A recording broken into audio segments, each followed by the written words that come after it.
नमस्कार साथियों, Ranu coaching classes के इस YouTube चैनल से आप सभी का हार्दिक अभिनंदन। दोस्तों, पिछले वीडियो में हमने भौतिक भूगोल कक्षा 11 की शुरुआत की और इकाई फर्स्ट चैप्टर उसका एक पार्ट बनाया। आज सेकंड पार्ट आपके सामने है, क्योंकि मैं समझता हूँ शुरुआती दौर में छोटे छोटे वीडियो बनाना बच्चों के लिए कारगर साबित होगा। और इसी संदर्भ में हम आपके सामने ये वीडियो लेकर आए हैं। तो शुरू करते हैं। भूगोल एक समाकलन विषय के रूप में कैसे स्थापित हुआ। भूगोल एक संश्लेषणात्मक या सिंथेसिस विषय है जो क्षेत्रीय संश्लेषण का प्रयास करता है तथा इतिहासकालिक संश्लेषण का प्रयास करता है। इसके उपागम की प्रकृति समग्रतामय होती है या हॉलिस्टिक होती है। यह इस तथ्य को मानता है कि विश्व एक परस्पर निर्भर तंत्र है। आज वर्तमान विश्व से अनेक वैश्विक ग्राम का प्रतिबोधन होता है। परिवहन के बेहतर साधनों तथा बढ़ती हुई गम्यता के कारण दूरियों में कमी आई।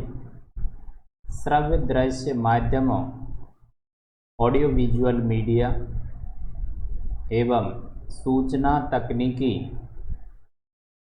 ने आंकड़ों को बहुत समृद्ध बना दिया है।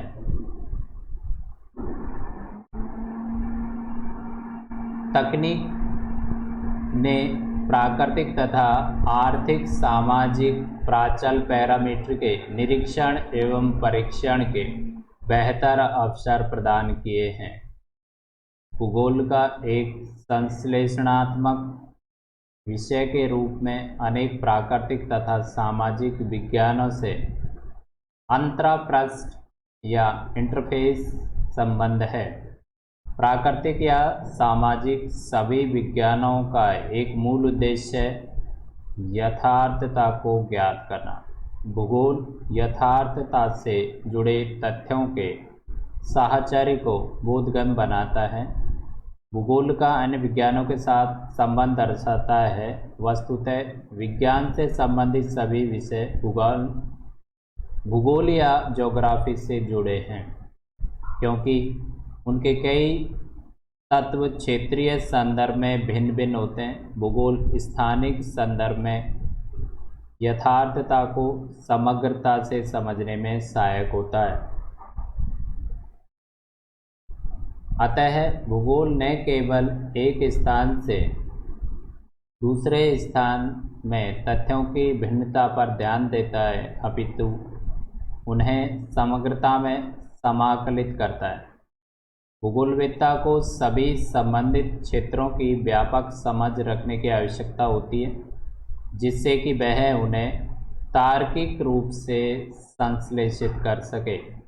यह संश्लेषण कुछ उदाहरणों की सहायता से सरलतापूर्वक समझाया जा सकता है। जैसे भूगोल ऐतिहासिक घटनाओं को प्रभावित करता है। स्थानिक दूरी स्वयं विश्व के इतिहास की दिशा को परिवर्तित करने के लिए एक प्रभावशाली कारक है। क्षेत्रीय विस्तार लड़ाई के दौरान, विशेषकर पिछली शताब्दी में, कई देशों के लिए सुरक्षा का साधन बना। परंपरागत युद्ध में बड़े आकार वाले देशों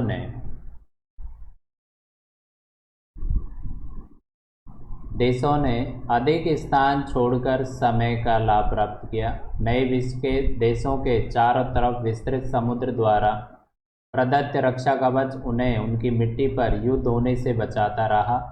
यदि हम विश्व की प्रमुख ऐतिहासिक घटनाओं का विवेचन करें तो उनमें से प्रत्येक की भौगोलिक व्याख्या की जा सकती है। भारत में हिमालय एक महान अवरोधक के रूप में देश की रक्षा करता है, परंतु उसमें विद्यमान दर्रे मध्य एशिया के आक्रमणकर्ताओं एवं प्रव्रजकों को मार्ग की सुविधा भी देते हैं। सामुद्रिक किनारे दक्षिण पूर्व एशिया, यूरोप तथा अफ्रीका से संपर्क को प्रोत्साहित करते हैं।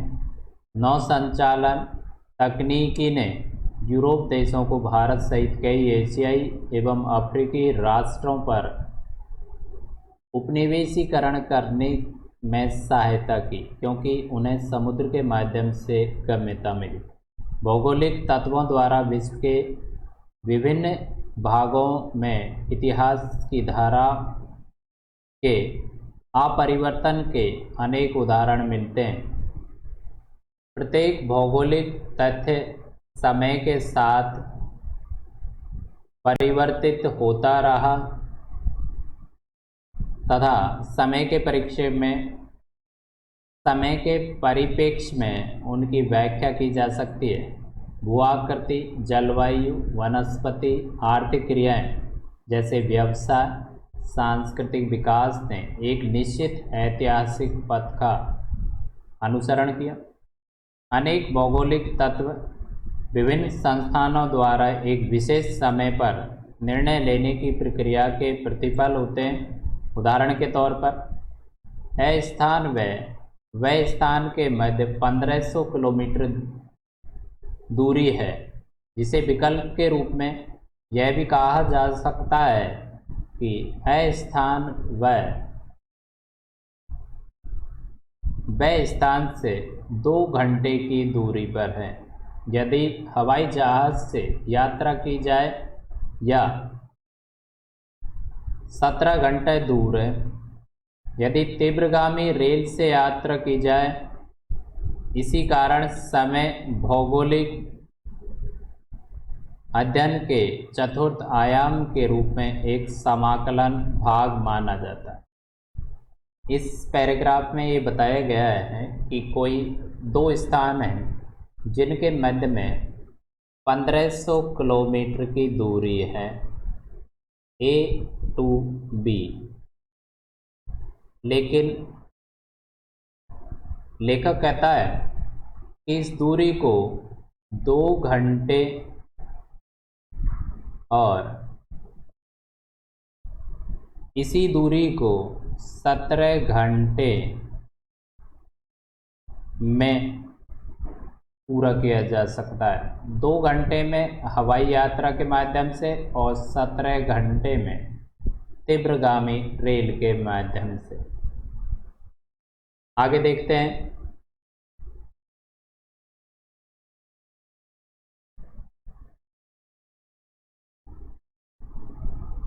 अब टॉपिक है भूगोल की शाखाएं।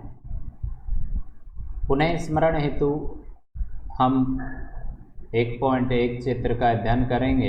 इससे स्पष्ट प्रकट होता है कि भूगोल अध्ययन का एक अंतर्शिक्षण विषय है। प्रत्येक विषय का अध्ययन कुछ उपागमों के अनुसार किया जाता है। इस दृष्टि से भूगोल के अध्ययन के 2 प्रमुख उपागम हैं। पहला विषय वस्तु उपागम, जिसे क्रमबद्ध उपागम भी कहते हैं। दूसरा प्रादेशिक उपागम। दोस्तों, भूगोल के 2 उपागम बताए हैं, विषय वस्तु या क्रमबद्ध और दूसरा प्रादेशिक उपागम। विषय वस्तु भूगोल का उपागम वही है जो सामान्य भूगोल का होता है। यह उपागम एक जर्मन भूगोलवेत्ता अलेक्जेंडर वॉन हेम्बोल्ट द्वारा प्रवर्तित किया गया। कहने का मतलब है, क्रमबद्ध भूगोल के जनक माने गए हैं अलेक्जेंडर वॉन हेम्बोल्ट। इनका समय 1769 से 1859 के बीच रहा। हेम्बोल्ट साहब ने समकालीन एक दूसरे जर्मन भूगोलवेत्ता कार्ल रीटर द्वारा भी प्रादेशिक भूगोल का वर्णन प्रस्तुत किया गया। कहने का मतलब हेम्बोल्ट क्रमबद्ध भूगोल के जनक और कार्ल रिटर प्रादेशिक भूगोल के जनक। तो हमें प्रश्नों के तौर पे यही याद रखना है कि भूगोल के दो उपागम हैं, विषय वस्तु उपागम जिसे क्रमबद्ध भूगोल कहते हैं, दूसरा प्रादेशिक उपागम या प्रादेशिक भूगोल। क्रमबद्ध भूगोल का सबसे पहले जो वर्णन किया वो एक जर्मन भूगोलवेत्ता थे अलेक्जेंडर वॉन हेम्बोल्ट, उनके द्वारा किया गया। जबकि प्रादेशिक भूगोल के बारे में सबसे पहले जर्मन के ही एक भूगोलवेत्ता थे कार्ल रिटर। दोनों ही भूगोलवेत्ता जर्मनी से हैं, लेकिन दोनों ही अलग अलग उपागमों से जुड़े हैं। हेम्बोल्ट क्रमबद्ध उपागम से, जबकि रिटर प्रादेशिक उपागम से। आगे चलते विषय वस्तु उपागम में एक तथ्य का पूरे विश्व स्तर पर अध्ययन किया जाता है। जो विषय वस्तु उपागम है या क्रमबद्ध उपागम है, उसमें किसी एक तथ्य को लेकर संपूर्ण विश्व, पूरे विश्व को अध्ययन करना पड़ता है। उसके बाद क्षेत्रीय स्वरूप के वर्गीकृत प्रकारों की पहचान की जाती है। उदाहरण के लिए यदि कोई प्राकृतिक वनस्पति के अध्ययन में रुचि रखता है तो सबसे पहले विश्व स्तर पर इसका अध्ययन किया जाएगा। फिर प्रकारात्मक वर्गीकरण जैसे विषुवत-रेखीय सदाबहार वन, नरम लकड़ी वाले वन, कोणधारी वन अथवा मानसूनी वन इत्यादि की पहचान, उनका विवेचन तथा सीमांकन करना पड़ेगा। जबकि प्रादेशिक उपागम में विश्व को विभिन्न क्रमों में स्टेप बाय स्टेप स्तर के प्रदेशों में विभक्त किया जाता है और फिर एक विशेष प्रदेश में सभी तत्वों का अध्ययन किया जाता है। दोनों में अंतर इतना है, क्रमबद्ध जो उपागम है उसमें हम संपूर्ण विश्व को लेकर अध्ययन करते हैं और किसी एक तथ्य को लेकर अध्ययन करते हैं। जबकि प्रादेशिक उपागम में स्टेप बाय स्टेप विभाजन करके अध्ययन करना पड़ता है या अध्ययन करते हैं। ये प्रदेश प्राकृतिक, राजनैतिक या निर्दिष्ट या जिनको नामित प्रदेश कहते हैं हो सकते हैं। एक प्रदेश में तथ्यों का अध्ययन समग्रता से विविधता में एकता की खोज करते हुए किया जाता है। एक प्रदेश में तथ्यों का अध्ययन समग्रता मतलब पूरे क्षेत्र को लेकर, लेकिन विविधता में एकता की खोज, विविधता में भी एकता यहाँ पर देखने का प्रयास किया जाता है। द्वैत भूगोल की एक मुख्य विशेषता है, इसका प्रारंभ से ही विषय में परिवर्तन हो चुका था। द्वैतवाद द्विधा अध्ययन में महत्व दिए जाने वाले पक्ष पर निर्भर करता है। पहले विद्वान भौतिक भूगोल पर बल देते, परंतु बाद में स्वीकार किया गया कि मानव धरातल का समाकलित भाग है, वह प्रकृति का अनिवार्य अंग है। उसने सांस्कृतिक विकास के माध्यम से भी योगदान दिया है। इस प्रकार मानवीय क्रियाओं पर बल देने के साथ मानव भूगोल का विकास हुआ। आगे देखते हैं चित्र को। आप सभी के सामने चित्र है और इस चित्र में भूगोल के क्षेत्र बताए गए हैं। तो देखिए ऊपर से भूगोल के क्षेत्रों में पहला जो है मानव भूगोल और पारिस्थितिकी विज्ञान, दूसरा प्राणी विज्ञान, प्राणी भूगोल, तीसरा वनस्पति विज्ञान, पादप भूगोल, यहाँ पर लिखा है मृदा विज्ञान, मृदा